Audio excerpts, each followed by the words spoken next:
Radio Congo Live en Chicago, la radio de la communauté. Nous recevons à ce journal de la communauté, messieurs Jean-Luc Maleka, ancien ministre de l'économie et des finances du gouvernement de la transition sous André Milongo. Nous avons aussi monsieur Telama Hervé Miabé, qui est professeur de mathématiques à l'université de Howard. Avec tous les deux invités, nous parlerons de la grande marche de protestation contre le changement de la Constitution, marche tenue le 5 septembre dernier. Salut et bienvenue à ce journal de la communauté, monsieur le ministre Maleka. Merci, bonjour monsieur le journaliste. Et salut également à vous, monsieur Miabé, de participer à cette émission. Merci beaucoup, monsieur Jean-Louis.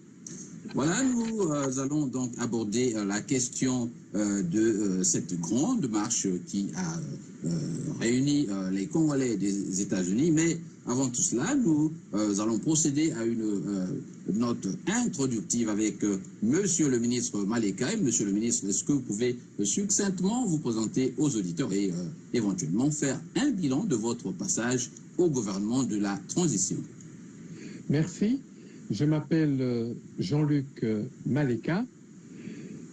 J'ai travaillé longtemps au Congo et principalement au ministère des Finances dans l'administration fiscale.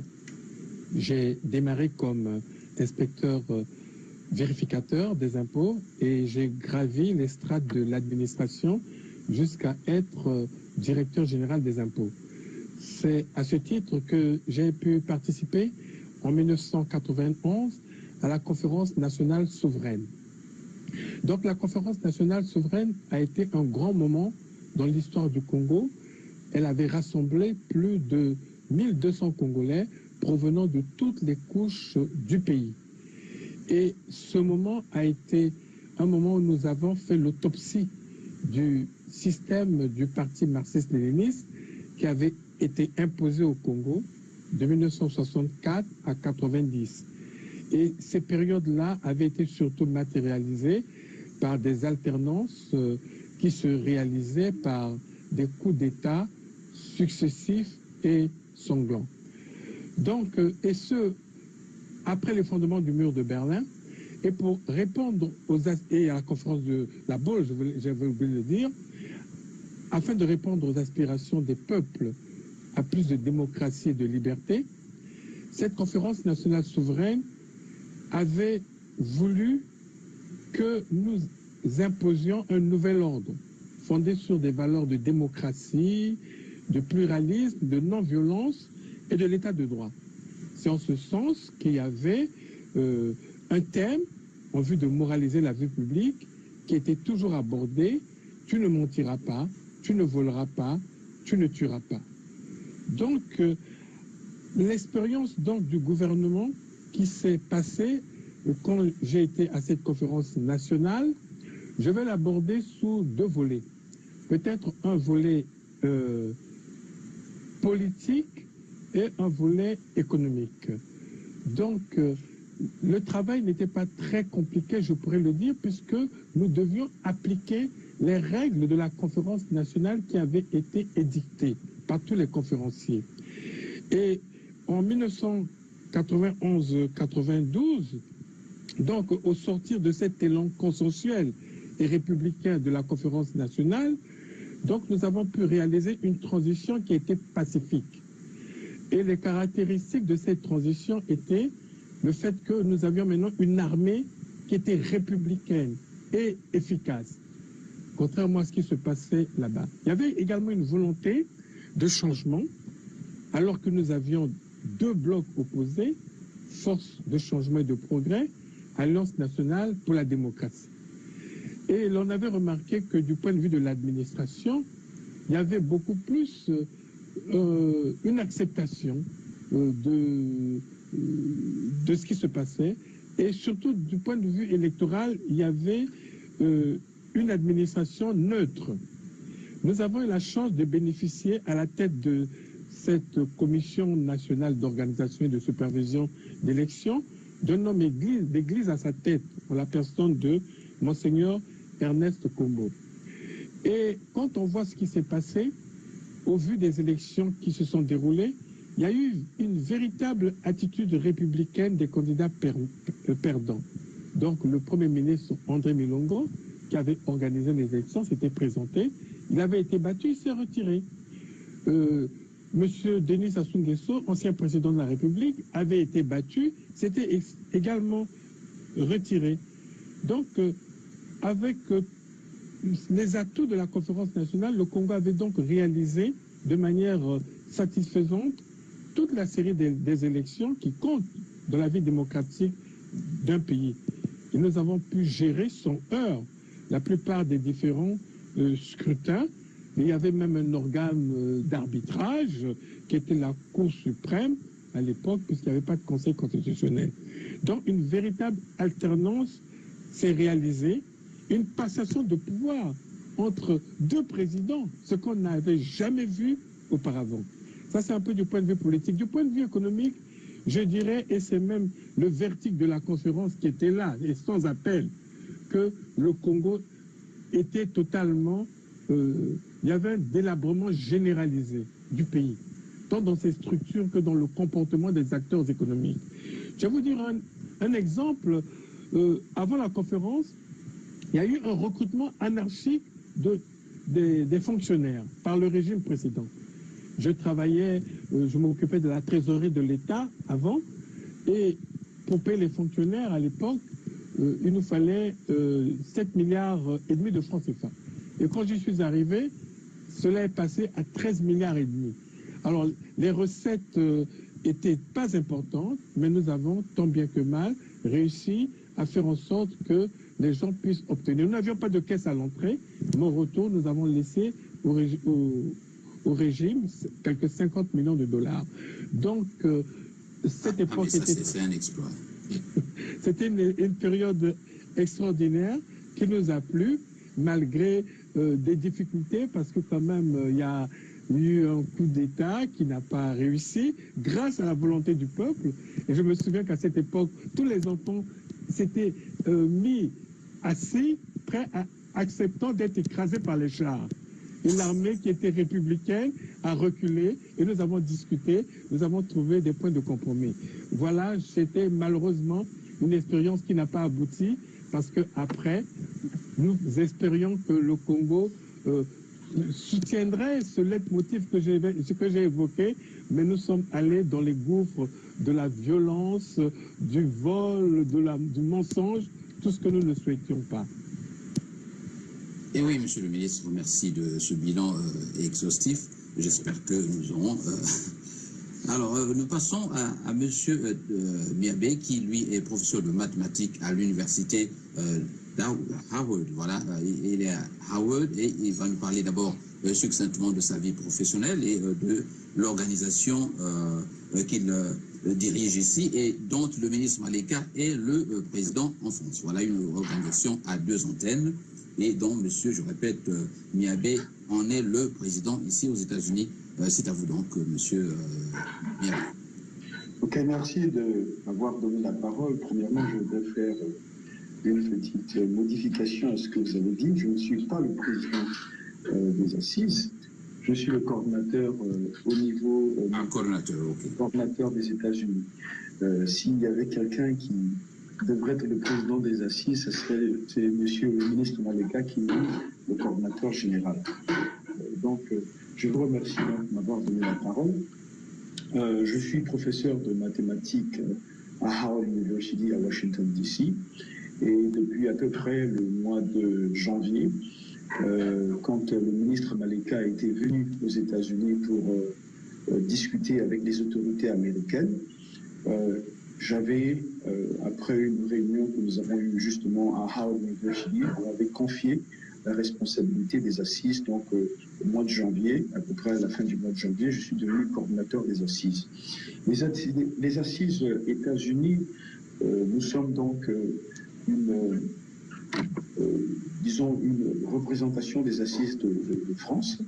Nous avons le même combat et nous continuons dans la même trajectoire et la même ligne de pensée, qui est celui du soutien de la Constitution, du maintien de la Constitution, et surtout soutenir le processus démocratique au Congo.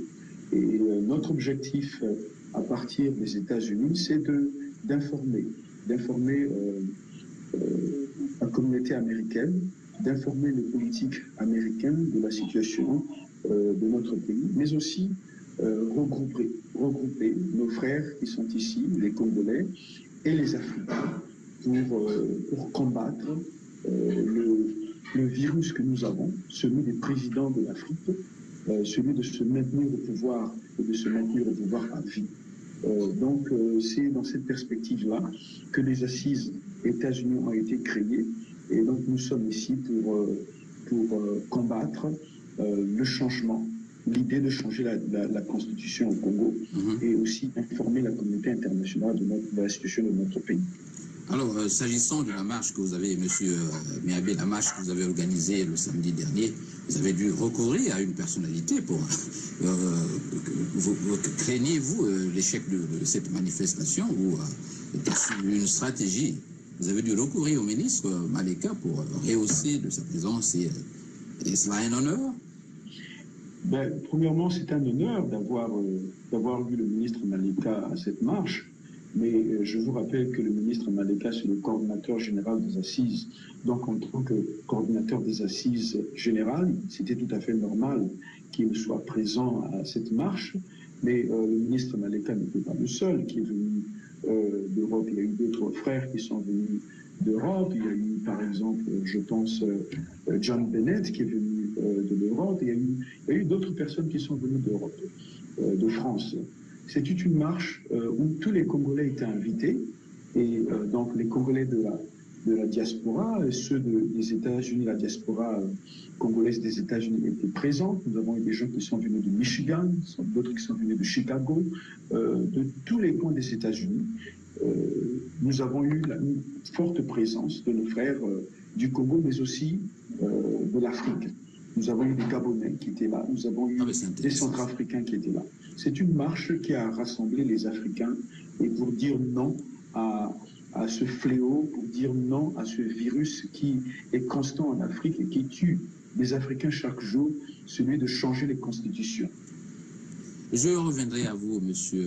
Miabé, dans quelques instants, mais à vous, M. le ministre, quel message apportez-vous à la communauté congolaise des États-Unis? Oui, d'abord, nous, les assises, nous existons depuis un an, un peu plus d'un an, et nous sommes venus dire le message, notamment le non au changement de la Constitution du 20 janvier 2002, à la veille du second et dernier mandat de l'actuel président de la République. Pourquoi? Parce que sur le plan juridique, au terme des articles de notre Constitution, l'article 57, l'article 185 et l'article 57 qui dit que le président de la République est élu pour 7 ans et n'est rééligible qu'une fois. Alors, M. Denis Sassou Nguesso, achevant son mandat en 2016, ne pourra en aucun cas se représenter. Par ailleurs, l'article 58 pose une limitation d'âge de 70 ans ou plus que le président actuel sera loin de satisfaire. Donc, dans nos dispositions constitutionnelles, d'ailleurs qui déroulent de ce que nous avions fait pendant la conférence nationale, dans la Constitution du 15 mars 92, il y a un verrou lié à cet article-là qui fait que on peut tout modifier, sauf cela, cette limitation. Et c'est pour ça que nous disons qu'il n'est pas bon que le président essaie de modifier cela afin de se maintenir ou maintenir son système au pouvoir. Et donc c'était le premier message que nous avons voulu apporter, parce que nous savons que c'est beaucoup plus du point de vue politique que cet article va être enlevé en raison, par exemple, des problèmes sur les crimes humains et économiques principalement. Nous apportons également le message pour dire non au système électoral actuel qui est en vigueur, afin de rejeter les résultats bidons du recensement administratif spécial de 2013 et l'exigence d'un fichier électoral répondant aux normes internationales de transparence. Car nous savons qu'actuellement, toutes les institutions d'appui à la réalisation de ces opérations sont politisées. Toutes ces institutions. Et le cadre politique actuel ne permet pas vraiment la véritable participation, d'autant plus qu'on sait qu'au Congo, toutes les élections qui ont été organisées depuis l'arrivée du président Sassou Nguesso ont été marquées par des taux d'abstention de plus de 90%.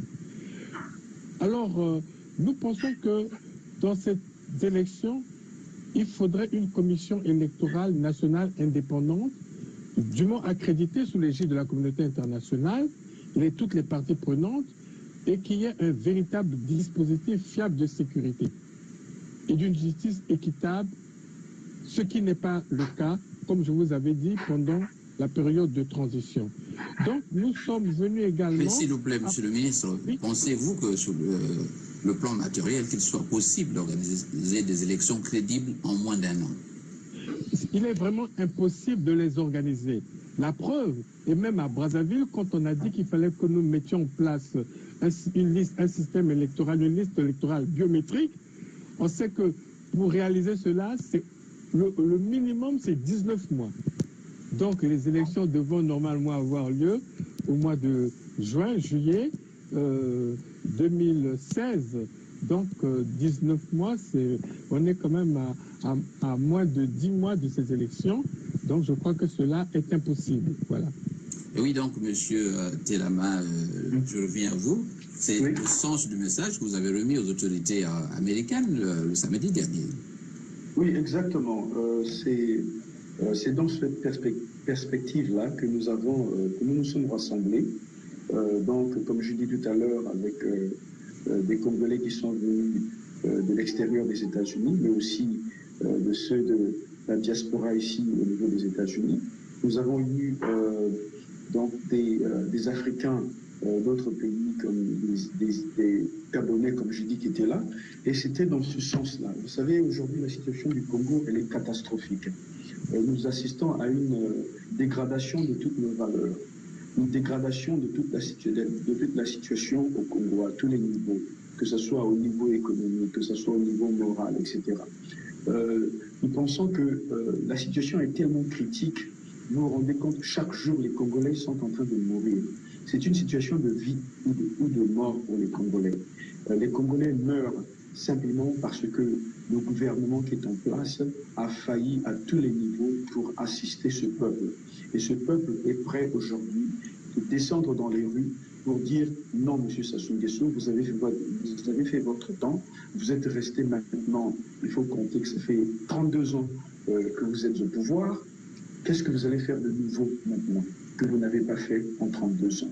Laissez à une nouvelle génération, laissez à une nouvelle classe d'hommes politiques de prendre possession de ce pays et de diriger ce pays. Mais je pense que le président est peut-être encore dans la vieille mentalité qui dit qu'on ne prend pas, le pouvoir ne se donne pas, il s'arrache. Et ça encore, ça risque de mener les Congolais à la mort. Et c'est ça que nous voulons éviter. Et nous disons au président Sassou Nguesso, qui est un homme intelligent, qu'il peut prendre une décision intelligente ici, en respectant sa propre constitution qu'il a mise en place, qu'il a signée. Ce n'est pas la constitution de 92, c'est la constitution de 2002. C'est lui qui a mis en place cette constitution, personne d'autre. Alors pourquoi aujourd'hui veut-il la changer? Non, les Congolais sont fatigués. Les Congolais meurent chaque jour. Ils meurent chaque jour parce qu'ils n'ont pas de travail. Le taux du chômage au Congo, il est plus de 60 à 60%. Les Congolais vivent à moins de $2 par jour. Il y a eu 10% au BAC cette année. 10%, ça n'a jamais existé au Congo autant de temps. Donc nous disons au président Sassou Nguesso, vous êtes un homme sage. Prenez une décision qui soit sage. C'est celle d'organiser des élections qui soient libres et transparentes. C'est celle de mettre en place un processus démocratique. Et avec, le ministre vient de dire tout de suite qu'il faut une vraie commission indépendante électorale. Les Congolais, il y a des Congolais aujourd'hui qui sont capables de diriger ce pays. Donc je suis en face aujourd'hui de quelqu'un comme le ministre Malika qui est capable de diriger ce pays, donner ce pays à des gens qui peuvent le diriger, qui peuvent construire ce pays. C'est le message que nous avons, c'est le message que nous avons donné au président Obama. De toutes les façons, c'est ce que le président Obama pense. Vous avez écouté son discours qu'il a eu en Éthiopie, où il a exprimé qu'il ne comprenait pas pourquoi les gens restaient au pouvoir aussi longtemps. Donc je pense que pour la légitimité de M. Sassou lui-même, pour sa legacy, comme on dit en anglais, legacy, il faut que le président Sassou donne cette chance aux Congolais de construire leur pays, donc qu'il organise des élections qui soient libres et transparentes, afin que les Congolais eux-mêmes décident de leur destinée. Sinon, on va encore arriver à des morts. Voilà où nous en sommes. Voilà le message. Ce qui n'est du reste pas à souhaiter. Je reviens au ministre. Monsieur le ministre, s'agissant donc du président Obama, avez-vous rencontré le président américain ou les autorités du département d'État? Je dois d'abord dire que la première fois, j'avais été invité ici aux États-Unis lors du sommet USA-Afrique. Et les autorités américaines avaient pensé qu'il fallait une réunion des deux Congos, donc la RDC, pour discuter de tous les problèmes institutionnels qui pointaient à l'horizon. Donc notre délégation était là, présente. Nous avons regretté que pour le Congo-Brazzaville, les délégations du pouvoir et certaines de l'opposition ne soient pas venues. J'ai été reçu d'autres fois encore par le département d'État et par les plus hautes autorités du département d'État. Et c'est en vue de tout ce travail qui devra aboutir avec la marche qui est arrivée et avec tout ce qui travaille pour la rencontre avec le président Obama. Cela est en cours et le moment venu, vous serez tenu au courant de cela. Monsieur le ministre, vous êtes un grand économiste. Je crois que vous devez avoir quelques chiffres frais de la situation actuelle du Congo, notamment des recettes et de l'argent commun. Est-ce que vous vous renseignez à l'heure actuelle de comment le pays est actuellement géré? Aujourd'hui, notre pays, notre cher pays, va mal. Je dirais qu'il va très mal. Et il va de plus en plus mal. Donc, malheureusement, dans le discours de la nation, du chef de l'État, il y a eu une apologie énorme de toutes les activités qui ont été faites.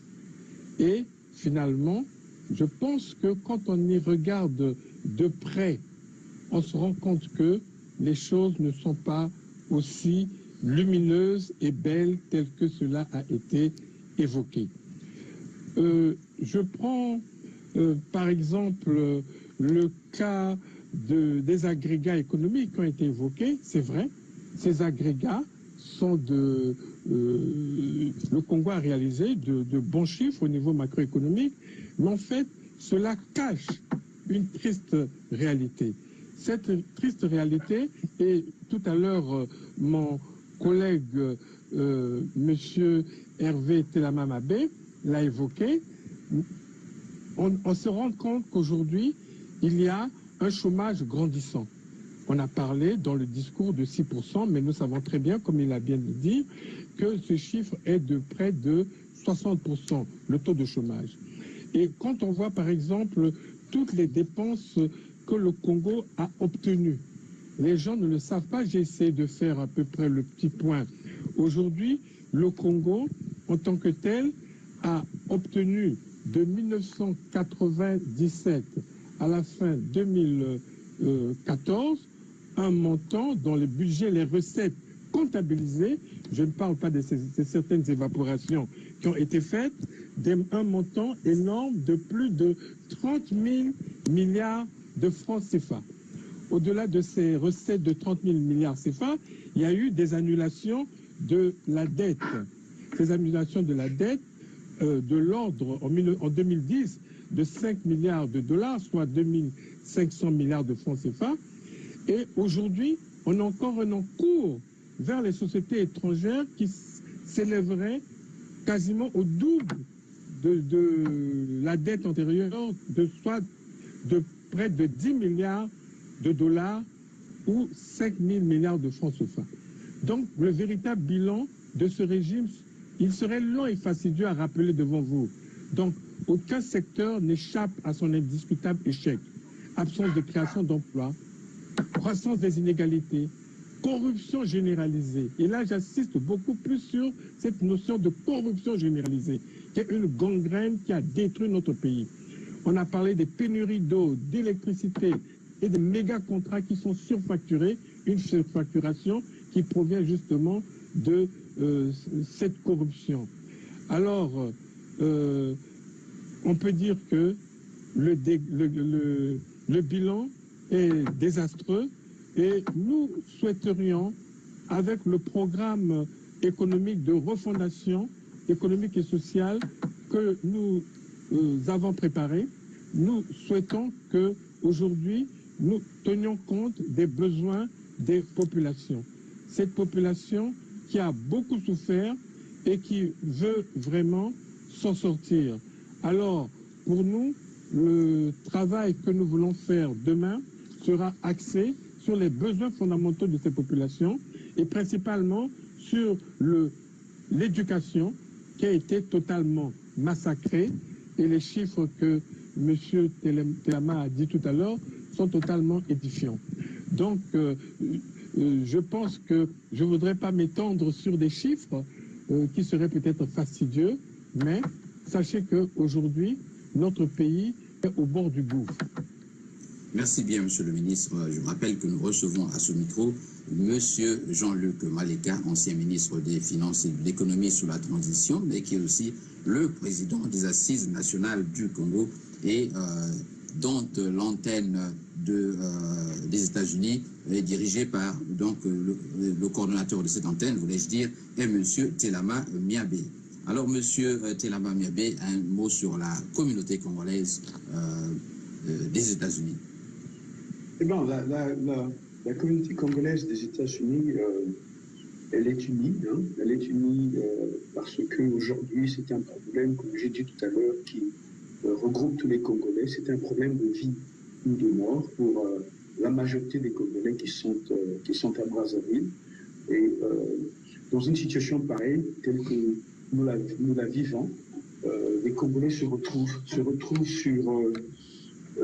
pour dire non, comme on a dit, non au changement de la Constitution.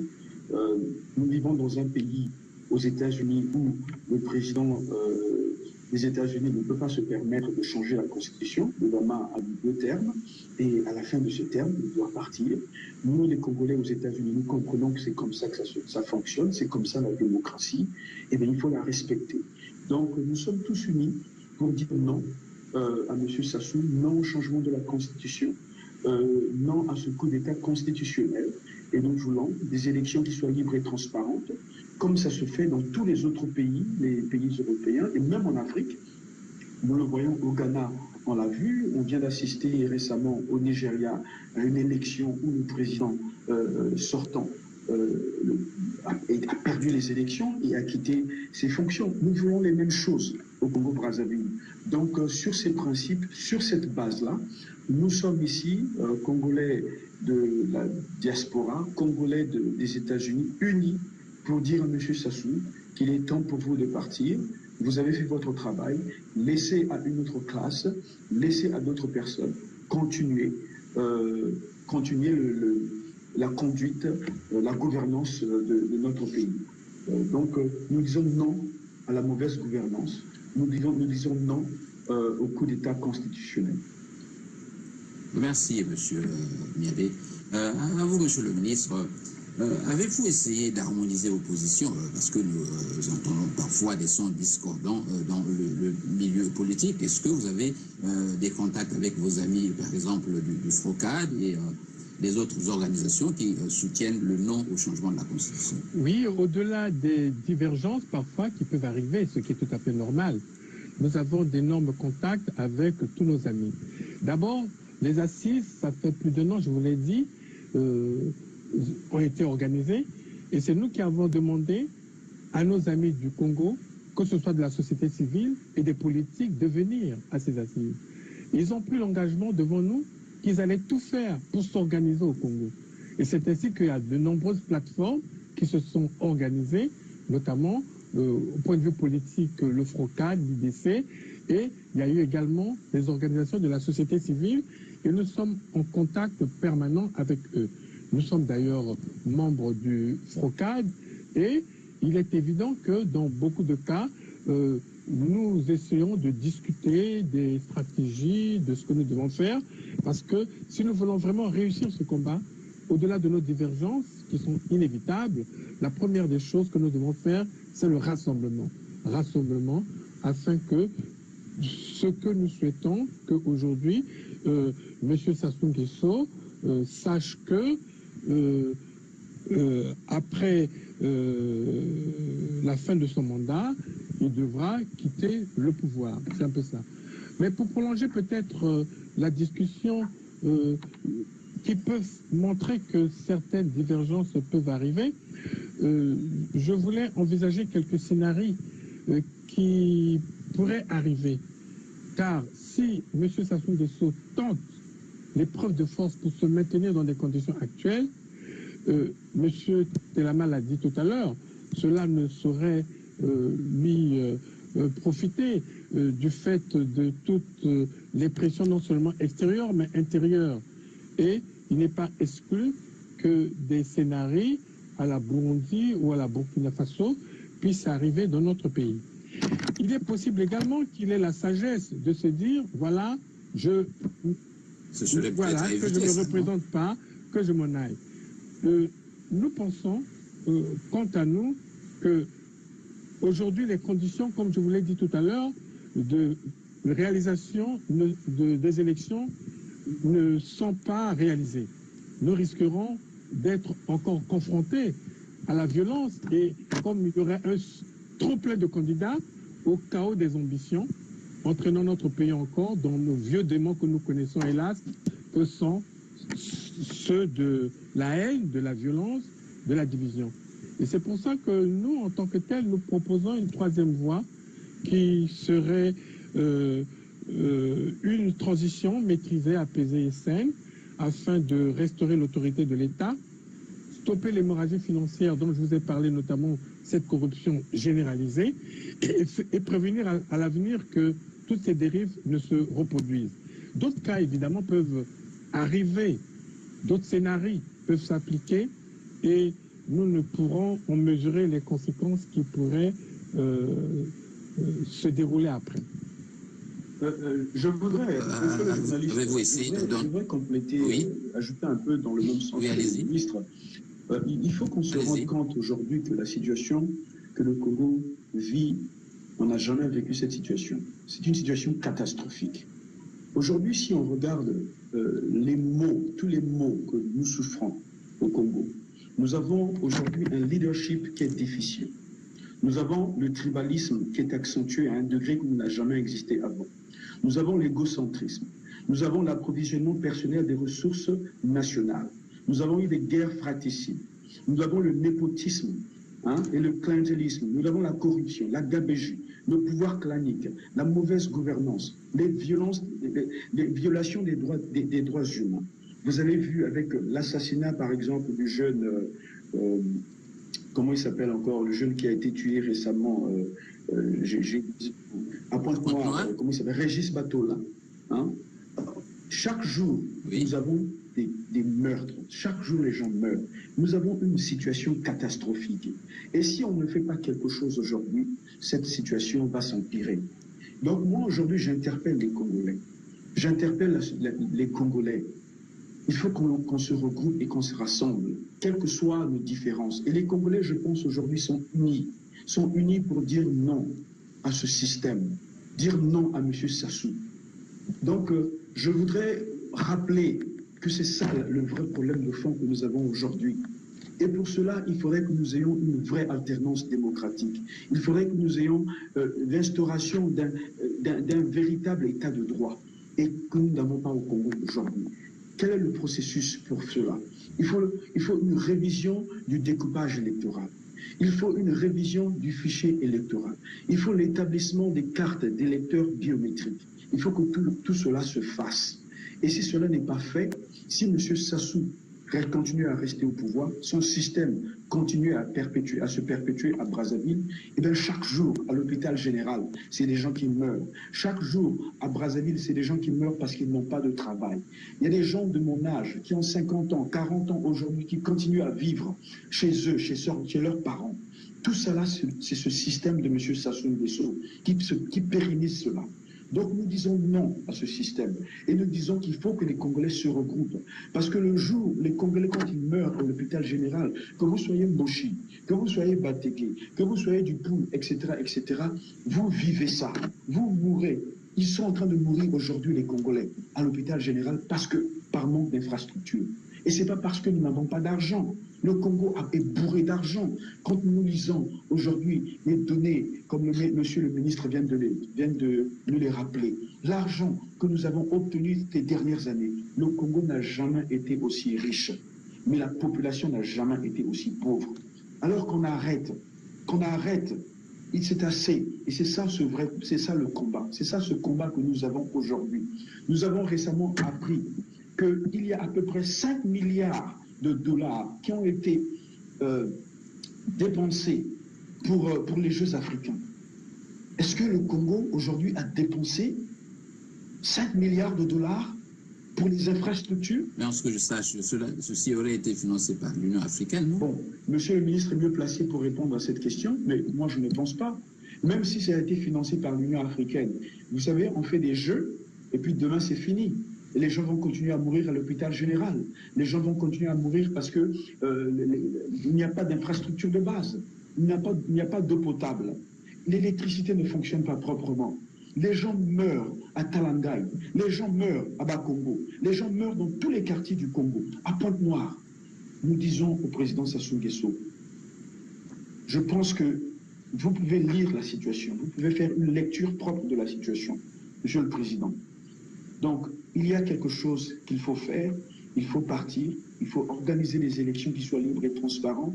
Et je pense que, moi je suis pour qu'il y ait certaines conditions, certaines, disons, garanties pour le président de la République. Il faut lui donner. Donc vous proposez une porte de sortie au président, donc ce que vous appelez une transition apaisée et qui lui garantisse quelque chose. Monsieur le ministre pourra répondre un peu par rapport à cela, mais moi, personnellement, et ça n'engage que moi, ce n'est peut-être pas la position des assises, mais moi, personnellement, en tant qu'individu, je demande qu'il y ait une porte de sortie pour le président Sassou, à condition qu'il nous donne ce dont on a besoin. Ce que les Congolais cherchent aujourd'hui, c'est un processus démocratique, des vraies élections qui soient libres et transparentes. Et pour cela, s'il faut donner au président de la République, comme ça se fait en Afrique du Sud, une porte de sortie, nous sommes prêts à donner cette porte de sortie afin d'éviter encore des vies humaines qui vont être sacrifiées encore récemment. Enfin, excusez-moi. Et oui, monsieur le ministre, que proposez-vous concrètement au président de la République? Non, je pense que le président de la République a fait son temps. Il est bon qu'il soit sage. Et je pense qu'il est important que quand on a pris une mauvaise direction, il n'y a pas plus dangereux que d'en prendre d'autres et aller à des endroits inconnus. La sagesse recommanderait que l'on fasse demi-tour, qu'on voit les écueils qui ont été parlés, qui se sont déroulés. Et le recul dont je veux dire, il faudrait que nous nous retrouvions entre Congolais, que nous fassions une forme encore de conférence nationale bis, même si le mot, beaucoup n'aiment pas cela, on peut faire une table ronde entre tous les Congolais. Et lors de cette table ronde, nous pourrons, parce que la crise congolaise, il faut le dire, elle n'est pas qu'électorale, elle n'est pas celle de la bonne gouvernance exactement, elle est multidimensionnelle.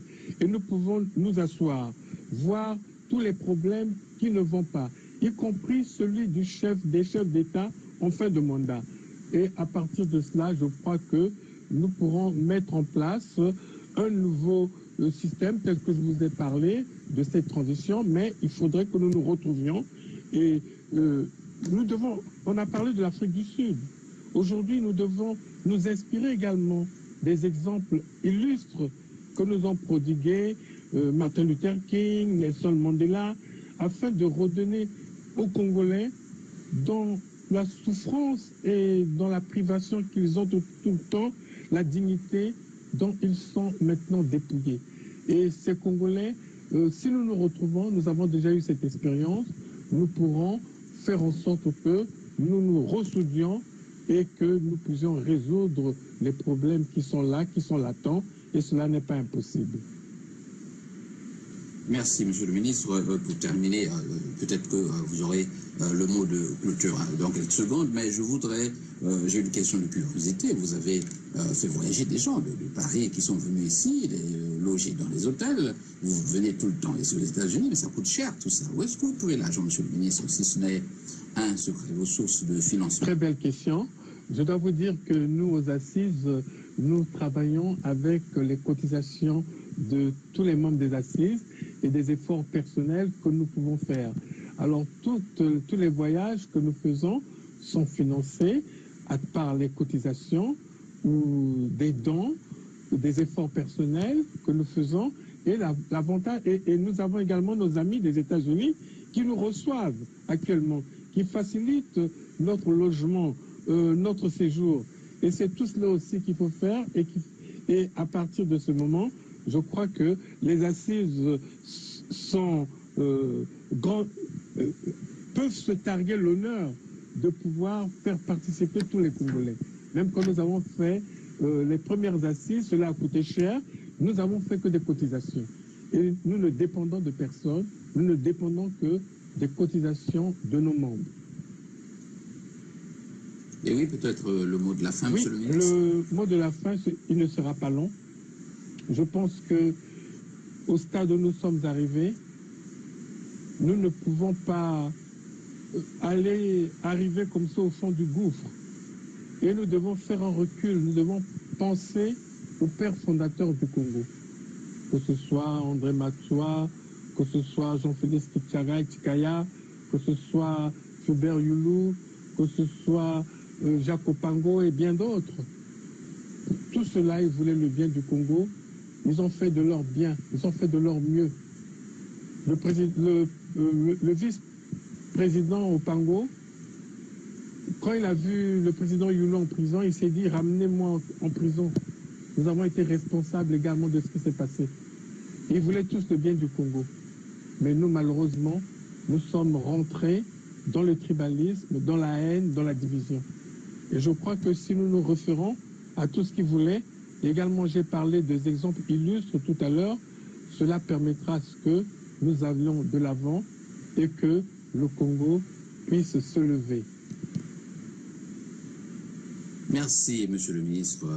Je rappelle que nous recevions à ce micro Monsieur Telama Miabe, qui est le coordonnateur des Assises nationales du Congo USC, ici donc aux États-Unis, et qui a organisé une grande marche le 5 septembre dernier, et dont le président est Monsieur Jean-Luc Maleka, qui est le président des Assises nationales du Congo. Merci une fois de plus, Monsieur le ministre et Monsieur Telama, d'avoir accepté notre invitation. Merci, Monsieur le journaliste. Le plaisir est le nôtre. Merci.